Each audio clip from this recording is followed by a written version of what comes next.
Tonight on CTV News at 6, the growing list of infill fire investigations. Now up to 8 suspected arsons in Edmonton in recent weeks. We've estimated in the region of $8 million for the 8 fires since September. A community mourns a 5-year-old boy killed by a vehicle in northeast Edmonton. And Budget Day in Canada. To weather the storm of uncertainty, we will not lower ourselves. The Carney government cuts and spends. If you're the average Canadian, you're looking at this budget, you're going to say, well, it doesn't change my life very much. Big changes on the way. It'll be gusty tomorrow, and then some late day rain, and then snow.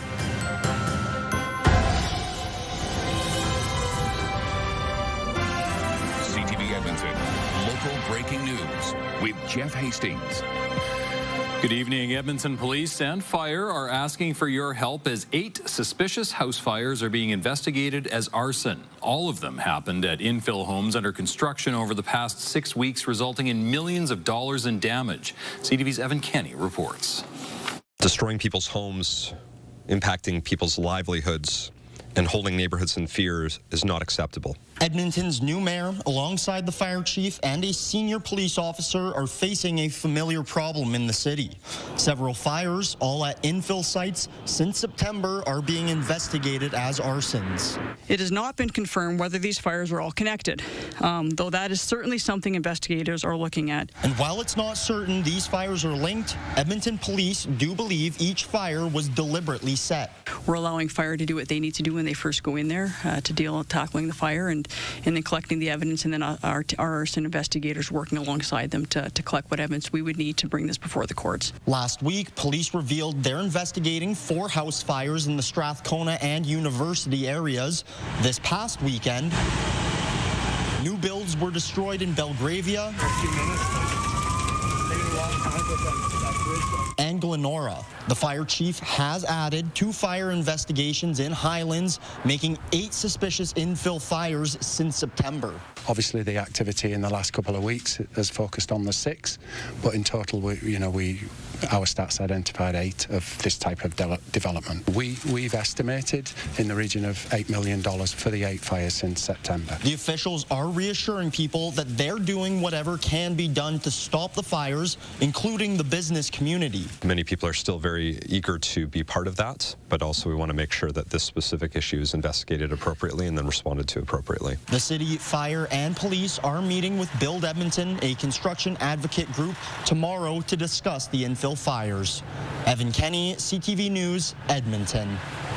Family has identified a 5-year-old boy killed after being struck by a vehicle yesterday in northeast Edmonton. Connor Hogg spoke with neighbors at a memorial for the child. A makeshift memorial for Ali Syed Abu Al-Hassan has grown over the last 24 hours. I feel so sorry for the loss, and my prayer to the kiddo who lost theirs. Police say yesterday morning at 10 o'clock, the 5-year-old was running on the sidewalk when he fell in front of an SUV leaving a residential complex. It hit Al-Hassan, and the 25-year-old driver called 911. I also pray to the God that the drivers also come out from the lifelong trauma as well. EPS's Major Collisions Unit is investigating. They say they don't believe speed or alcohol were factors in what happened. Now, I've been speaking with people who live nearby who have been leaving flowers and building a memorial, and they say that they're going to remember what they saw yesterday for the rest of their lives. The car was there, so she said, I didn't see him. It just something go under my car. Looks like clothes go under my car. The boy is very bad. He's so cute. I'm so sorry for the mom. Claudia Miranda was there as CPR was performed on Al-Hassan. One day later, she was moved to revisit the spot she last saw him. He's there. But now he's here in my heart, in my name. Now he's with me. The 25-year-old driver has not been charged. Connor Hogg, CTV News, Edmonton.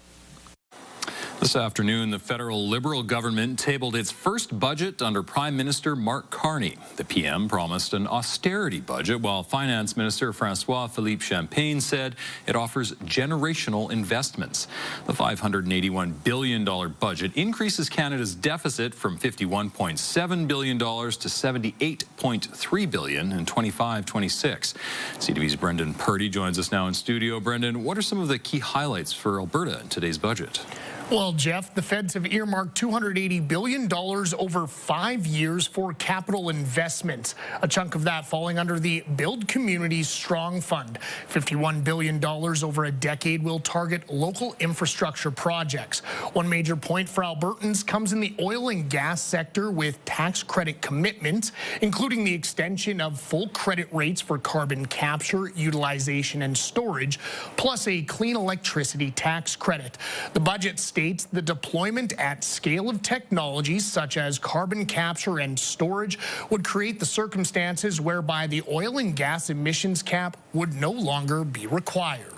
The idea that somehow there's a chance here to try and help the oil and gas industry is recognition, of course, that it is very important to the Canadian economy. And if I can't deliver pipelines, then I'm at least going to deliver things that will help try and stimulate investment in a key sector within the Western economy. And if that does anything to try and boost the local initiatives and spending opportunities, that's fantastic. The budget outlining $110 billion over 5 years for regional economic development initiatives, something endorsed by the local business community. Yes, while the deficit is growing, we are still encouraged by this budget because ultimately this spending is really encouraging to make sure that the business community is growing. Now at the Alberta Legislature today, Finance Minister Nate Horner was asked what was missing from this budget. There was no, clarity around an Alberta-focused major project, but I also need to reference that those conversations are still being had, so that's a little bit of a wait and see. A large chunk of funding has also been laid out for defense and security, $81.8 billion over half a decade to rebuild, rearm, and reinvest in the Canadian military. Now, we've talked a lot about spending, but how about cuts? The feds are looking to reduce $60 billion in government spending over these next 5 years, including 28,000 public service job cuts by 2028-29. Jeff? All right, Brendan, thank you. The finance minister is defending a decision to limit funds for recall petitions and citizen initiatives. 2 UCP MLAs are facing recall petitions, Dimitrios Nicolaides and Angela Pitt. There are also 2 citizen initiatives underway, the Forever Canadian campaign and a campaign aimed at prohibiting public funds for charter schools. Alberta's chief electoral officer has asked for an additional $13.5 million for staff and resources to verify the petitions.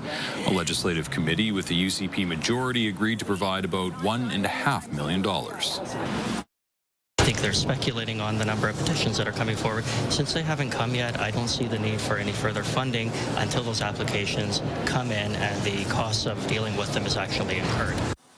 Justice Minister Mickey Amery says no amendments or repeal of the Recall Act are being considered at this time. UCP MLAs have voted against a contract extension for Alberta's Auditor General as he investigates the procurement of private surgical facilities at AHS. Doug Wiley's 8-year contract is up at the end of April. He offered to stay on 2 more years. Yesterday, a majority of committee members who oversee his office voted against it. The opposition NDP is criticizing the move, saying, quote, the government is cutting him off at the knees to protect their own political interests. The province's justice minister says there is no precedent in Alberta for an automatic renewal of the Auditor General's contract. He says he's confident a new Auditor General will continue the work Wiley is doing. The Royal Alexandra Hospital could soon see new safety measures in its emergency department. Alberta Health Services is planning to try out new weapons detection equipment. Gates Guarin explains why. A detector like this may be coming to Alberta hospitals. It's used to detect concealed weapons like guns and knives. It's all part of a proposed 2-year pilot project Alberta Health Services wants to try at the Royal Alexandra Hospital. In a statement, AHS says it's looking at enhanced security possibilities through the request for proposal process to further reduce the number of weapons entering the emergency department. The Health Sciences Association of Alberta says any added security is welcome. We have dozens of incidents and injuries at Royal Alexandra Hospital every month. And that's a large urban hospital right in the center of Edmonton. And really, it can't be seen as normal. Like, this is not normal. Hospitals in Windsor and Winnipeg already have these detectors in place. Winnipeg's Health Sciences Centre says over 1,600 items, including knives and blunt objects, have been detected since they were installed back in February. The company behind those detectors says the tech is bringing confidence back to hospital workers. We're very pleased that we can deliver a solution that not only creates safer environments, but actually is not only keeping the hospital safe for the patients, but also for the caregivers too. The proposal is still currently open, and Extract One plans on participating. The HSAA will be keeping a close eye on the pilot project with the hopes it will bring added safety measures. We're going to watch closely. We don't know exactly. We're hoping it works as intended. We're fully support any measures that will increase the safety. Again, with these incidents is rising continuously, it's becoming a real concern. AHS says it will determine if any permanent equipment will be used for Alberta emergency departments in the future. Gates Gorin, CTV News, Edmonton. The city is switching over to its winter compost collection schedule. Food scraps will be collected bi-weekly instead of weekly. The city says that's because of a decrease in yard waste and the reduced smell of green bins in the colder months. It also says the new schedule helps manage the cost of waste collection to keep utility rates stable. To get your specific schedule, visit the city website or download the WasteWise app. Eco stations are also operating on winter hours. They are now open Tuesday to Saturday from 9 a.m. until 5 p.m.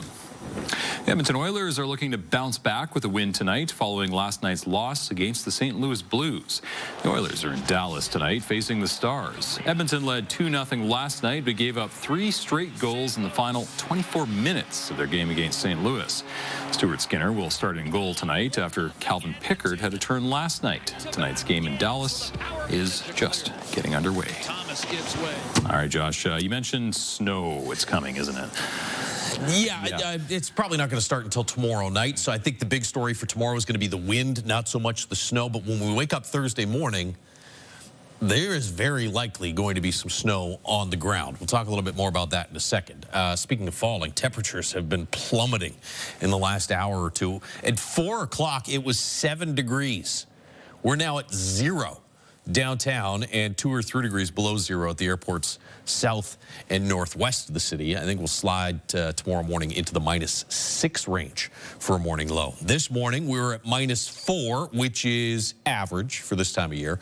7 degrees puts us a couple of degrees above average, and we'll get one more day tomorrow in the 5 or 6 degree range, so a little bit above average before things cool off for Thursday, Friday, and the weekend. Clear skies across most of the province. A little bit of patchy cloud cover there in northeastern Alberta, but if you look off to the southwest, you can see the next system that's getting set to spill in. That'll bring us some cloud cover by tomorrow morning, and then by late morning, the wind starts to pick up. It'll be calm tonight. Skies will be clear for the next 3 or 4 hours, and then overnight, the clouds start to roll in. And then around supper time tomorrow, we get a chance of showers. No guarantee, but a chance of some showers. It is very likely and almost a guarantee, though, that at some point tomorrow evening, through the overnight, and through the first half of the day Thursday, we get some snow, and you can see the wind will be gusting to about 30 or 40 kilometers per hour later in the day tomorrow. We'll talk about how much snow potentially could be on the ground by Thursday morning in just a few minutes. Okay, thank you, Josh. Coming up, a local business owner is reassuring Edmontonians his pistachios are safe.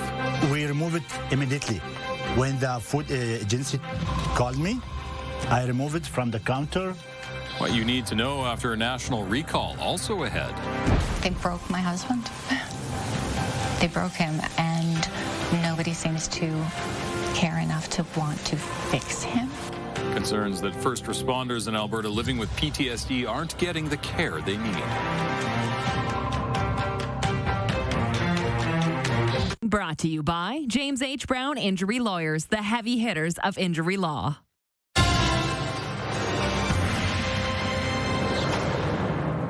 Advocates and family members of people living with post-traumatic stress disorder claim first responders in Alberta are facing a crisis in care. They say the Workers' Compensation Board and other insurance providers are denying and delaying access to treatment, which they believe is forcing many back to the front lines too soon. CTV's Terry Vikowski reports. They broke my husband. They broke him, and nobody seems to care enough to want to fix him. Angela Smith has watched her husband's mental health deteriorate to a desperate level over his 20 years with the Calgary Police Service. We're unable to sleep in the same room because it's just not safe. His nightmares are bad. He sought help in 2021 but was back at work a year later, which she says was too soon.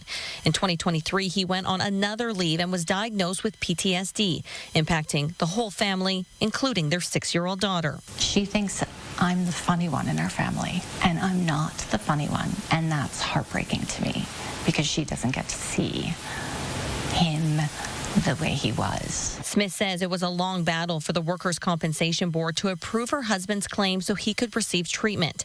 In Alberta, PTSD is presumed to be work-related for first responders, meaning they're automatically covered unless proven otherwise. But advocates say that's not happening. There's nothing but denials, red tape, bureaucracy, and sometimes many of our first responders are being forced back to work. The organization says of the 792 psychological injury claims filed by Alberta first responders in 2021, only 565 were accepted. WCB refutes the interpretation of the numbers, saying claims under presumptive PTSD legislation would only be denied if there isn't a confirmed diagnosis or if medical evidence shows it's not work-related, though some experts say that's not the case. WCB has adopted a different definition of post-traumatic stress disorder and so is disallowing a number of claims despite first responders who've been diagnosed with PTSD by a physician or by a psychologist. Smith just wants first responders who are suffering, like her husband, to receive the care they desperately need. It seems that the goal is to get them back to work at all costs. We're the ones that are paying the cost on that. Terry Fikowski, CTV News, Calgary. Police want to speak with witnesses who scared off a person who was sexually assaulting a woman in Edmonton. Police say on Friday, August the 22nd, a woman was walking near White Avenue and 107th Street when she was attacked from behind and sexually assaulted. The woman screamed and a vehicle traveling down 107th Street stopped to help. The attacker ran off and the people inside the vehicle offered the woman a ride. Detectives would like to speak with the group inside the vehicle in hopes they have information that could further their investigation. A group of kids on board a school bus had to be checked out by paramedics after a rear-end collision in North Edmonton this morning. Edmonton police say the bus was on its way to Athlone School when some cars in front of it had to brake quickly. According to police, none of the 4 students on board were significantly injured. A local business says its pistachios are safe to eat, and the ones involved in a national recall were quickly removed from its store. CTV's Miriam Valdez-Carletti reports. The Canadian people, they like smoky and spicy. It's back to business as usual for Fresh Nuts store owner Farhan Shabit after some pistachios were recalled from his store. We remove it immediately. When the food agency called me, I remove it from the counter. 4 flavors of pistachios previously sold at Fresh Nuts are part of a recall by the Canadian Food Inspection Agency. Shabit wants customers to know the contamination didn't originate from his store. This is from the ground from Iran. The pistachios that may have been contaminated were sold between April 8th and last Wednesday. Put the item, pistachio, almonds, peanuts, cashews, everything. Shabit says all of the nuts they sell are roasted in-house daily at more than 400 degrees. According to the CFIA, salmonella can be killed when food is cooked to a safe internal temperature. Shabit says the pistachios have been replaced with a new brand. Then there's no reason why consumers should not go to the store and buy those pistachios. Food safety professor Lawrence Goodridge says salmonella is often associated with meat, but can contaminate all kinds of food. Vegetables like cantaloupes, nuts like almonds and pistachios, chocolate, flour, cereal. Salmonella contamination can give people mild to serious symptoms that resolve over a week. If you are middle-aged and healthy, then you will have symptoms that could include vomiting, diarrhea, fever. No illnesses have been reported since the recall, a relief for Shabbat, since nuts are his specialty. Miriam Valdez-Carletti, CTV News, Edmonton. Coming up, another Albertan wins big. First, I read it wrong. I thought it was $360,000. How and when he realized he was millions richer and what he plans to do with it.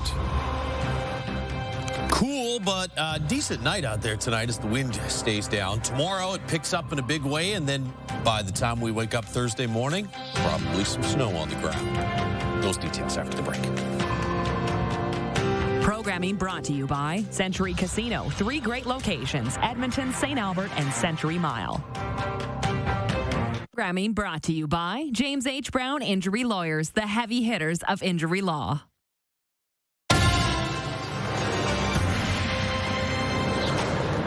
One Albertan is now $36 million richer. A Whitecourt business owner was presented with the check today. As CTV's Tyson Fedor reports, he vows to remain humble and invest wisely. I won the Lotto 649.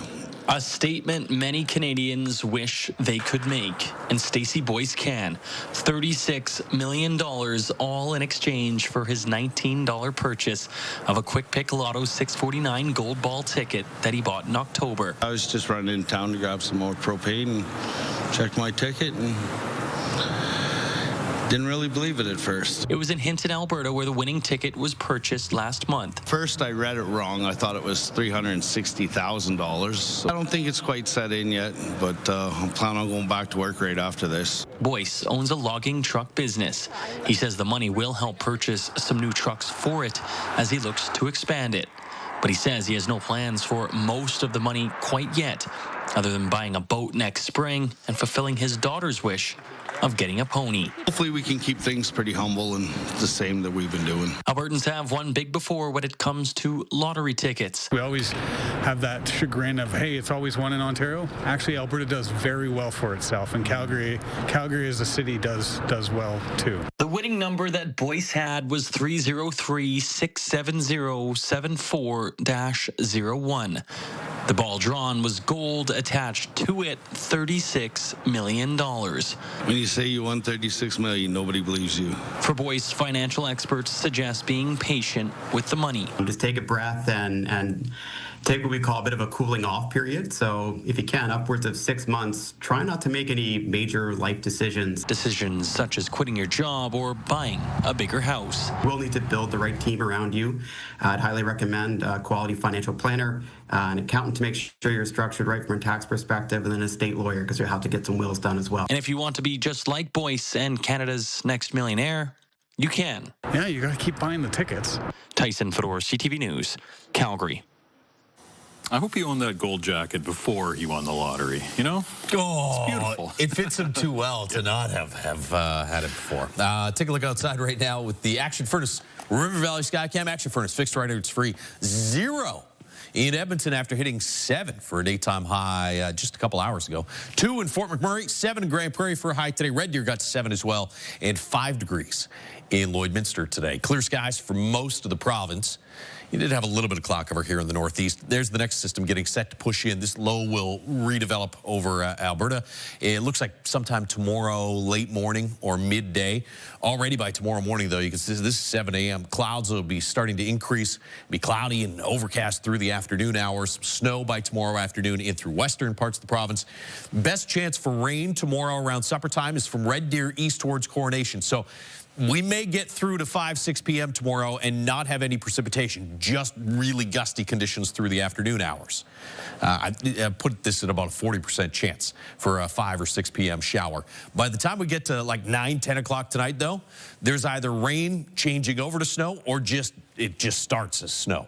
And that will likely continue right through into Thursday morning. You can see this is going to be a pretty broad band of precipitation stretching from the Peace Country all the way down through Slave Lake, Edmonton. Red Deer, you're going to be on the edge of this. It will be mostly rain late tomorrow and even into early Thursday. It may briefly transition over to a little bit of a rain-snow mix there later in the day. Thursday, East Central Alberta, Cold Lake through to Lloydminster. You get some snow overnight and into the morning hours, and it may actually continue in East Central Alberta right through to tomorrow afternoon. Here in Edmonton, though, looks like all the snow is going to be pretty much done by Thursday afternoon. And then there's another system on Friday that will be a little further south, but that one as well could give us a little bit of snow here in the Edmonton area and across parts of central and north central Alberta. I did not put the numbers on this snowfall totals board here because at this time of year, the modeling is always a little off. There's some real uncertainty with how long the snow is falling and melting on the ground before it starts to accumulate. And so that always throws off your snowfall totals, especially when it's still fairly warm out ahead of this snow. This does give you a pretty good idea, though, of where the heaviest of the snow is going to be. It's going to be north of that Highway 16 corridor. And I think the potential is there for at least some of these areas to see maybe 5 to 10 centimeters worth of snow. In Edmonton, a lot of the snow by Thursday morning that's on the ground may only be on grassy areas and sort of rooftops, possibly roadways. Likely just wet, maybe a little slick and icy through the morning hours. As temperatures stay cool, though, through the day, depending on how long that snow sticks around Thursday, you may start to see a bit of accumulation on some roadways.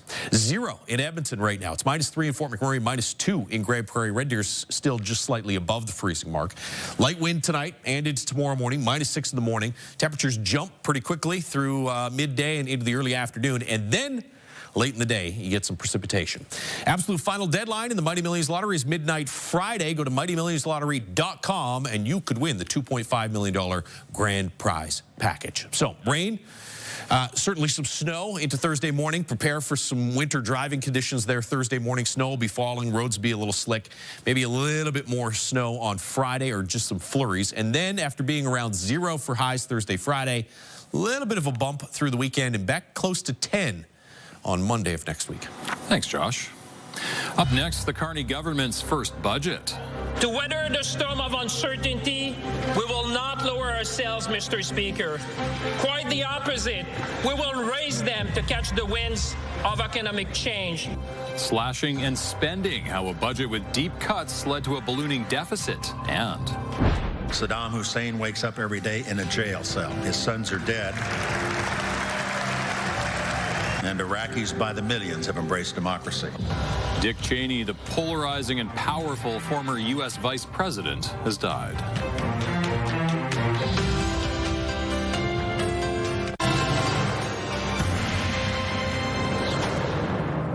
The federal government has unveiled its latest budget, presenting a plan for major infrastructure and industrial investment. CTV's Annie Bergeron-Oliver has more on the spending leading to a deficit billions of dollars higher than previously projected.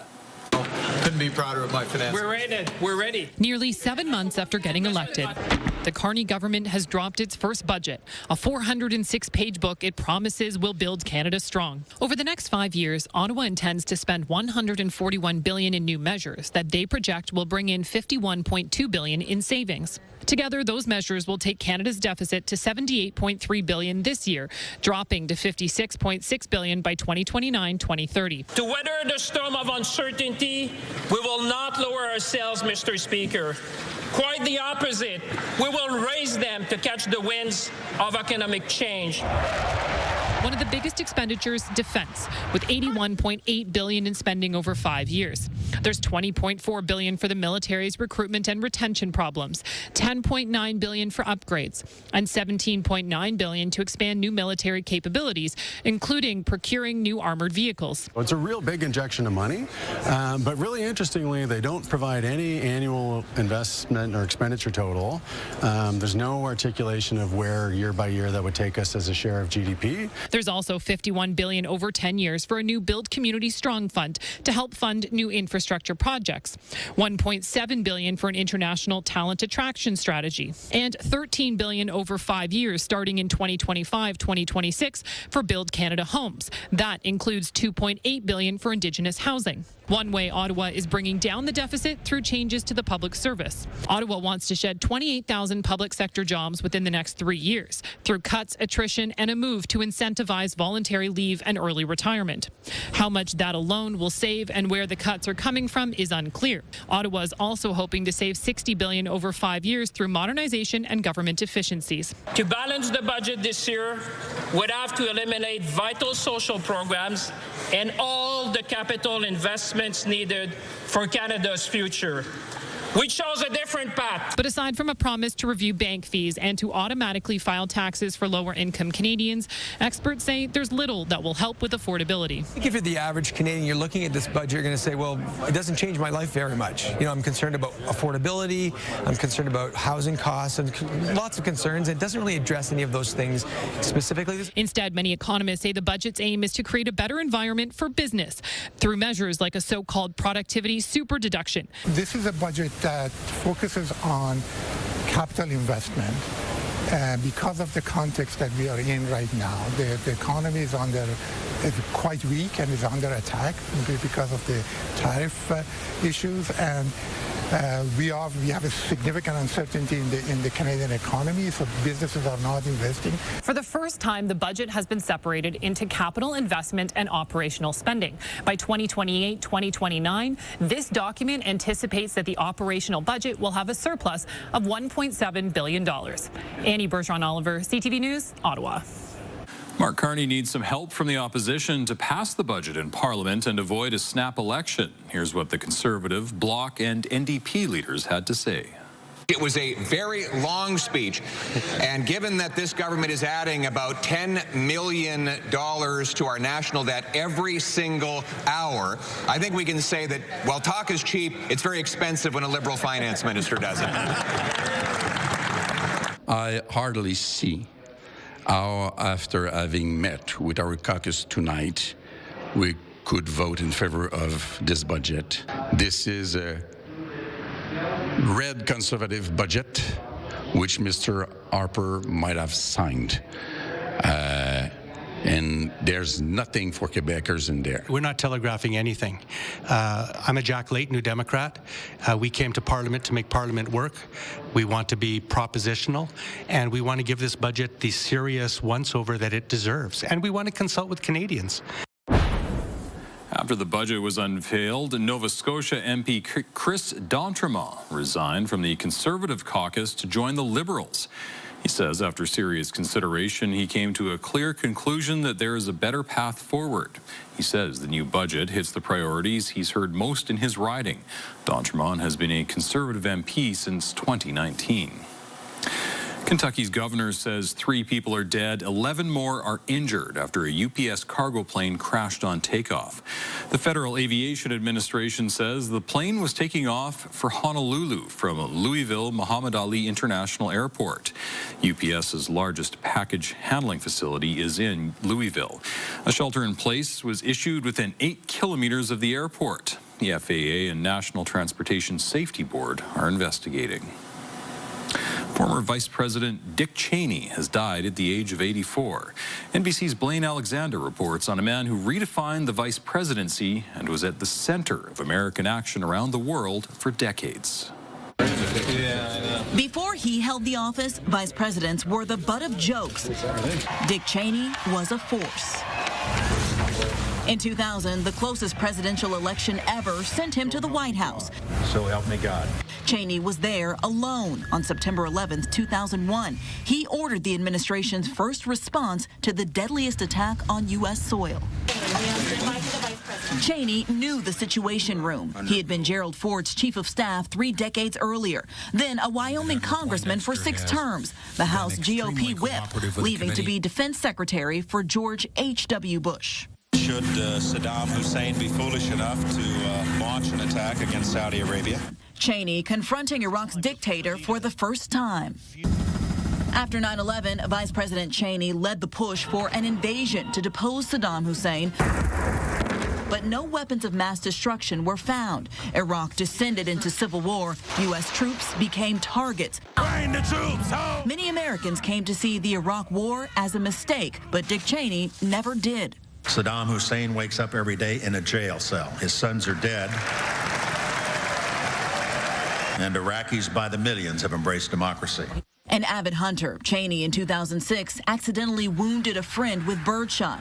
Cheney had faced decades of heart problems, in a wheelchair for the 2009 inauguration. I think Barack Obama is a one-term president. A fifth heart attack in 2010. In 2012, Cheney got a heart transplant. But coronary disease did not weaken his hardline on al-Qaeda and enhanced interrogations that others called torture. They were legal, essential, justified, successful, and the right thing to do. This nation has defeated tyrants and liberated death camps. Dick Cheney, a self-confident and controversial leader who shaped America's war on terror. Lane Alexander, NBC News, Washington. Coming up, from missing to murdered. A search organized by the husband of a missing woman found a body late this afternoon. What happened in the week after Leanna White went missing and what led police to the arrest of her husband? The next chapter of the crime tapes is next. Stay with us.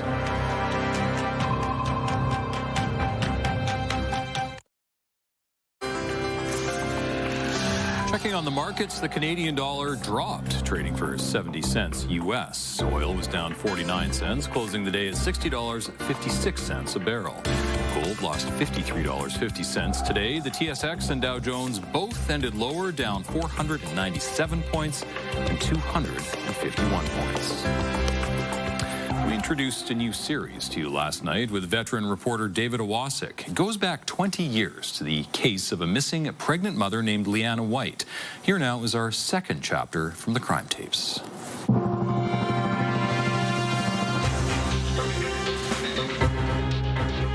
In the days following Leanna White's disappearance, police launched a search. So too did her husband, Michael White. And it was his search party of 40 volunteers, not the police, that made a gruesome discovery. Good evening. We begin tonight with breaking news. A search organized by the husband of a missing woman found a body late this afternoon. The body was found at Range Road 251 and Township 542 near the Edmonton Garrison. That marked a huge shift in the police investigation, from missing to murdered. It's been 1 week since 29-year-old Leanna White went missing. Today, the man who's been the focus of much media attention over that time, her husband, was charged with her murder. 24 hours after his wife went missing, Michael White vowed to CFRN that he would find 29-year-old Leanna White. Just stay there, we'll find you. We will. I'll find you. 24 hours ago, a group of searchers that he organized did in fact find a body on a rural road just north of Edmonton. 24 hours later, Michael White stands charged with second-degree murder, along with offering an indignity to a human body in the death of Leanna White. His truck now sits impounded beside his wife's 1991 Ford Explorer. Police were back today at the ditch where the discovery was made yesterday afternoon, armed with metal detectors. The White home and sheds on the property were searched yet again this afternoon by forensic investigators looking for more evidence, but publicly, police revealed very little. Throughout this search for the pregnant 29-year-old mother, the husband emphatically denied his involvement, but stated this when asked why police might look at him as a suspect. I was the last one to see her. This is what Michael White looks like today in custody. Police say he's behind bars facing a second-degree murder charge in the death of his pregnant wife, Leanna, due in part to the way he acted and what he said in front of TV cameras. Just stay there, we'll find you. We will. I'll find you. And that was a part of our investigative strategy to let him do that. Why? What do you make? Why? Yeah. To see what he was going to do. We're still a missing persons case, and we were looking for her. Michael White's arrest, coming so soon after appearing on TV, was no coincidence. His behavior in front of the camera and the words he chose raised suspicion with investigators, they later said. But it was the evidence they uncovered behind the scenes that played an even larger role in the laying of the murder charge against him. That evidence was revealed at his trial in November 2006. The beginning of the court case is in our next chapter of the crime tapes.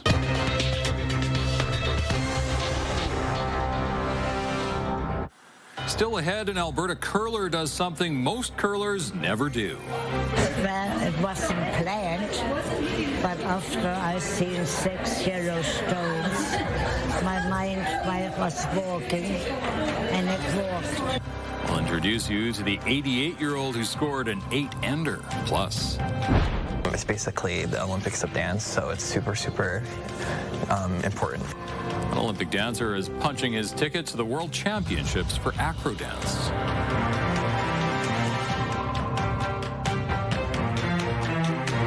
We've got another great night of entertainment coming up right here on CTV, starting at 7 with E-Talk.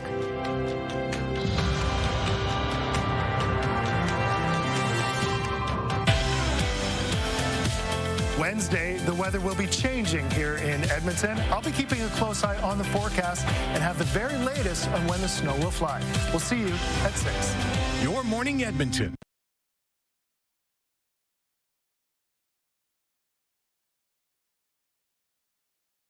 Programming brought to you by Southview Acura. Experience the elegance of the all-new Acura ADX. An Alberta dancer is headed to Italy to represent Canada at the World Championships of Acro Dance.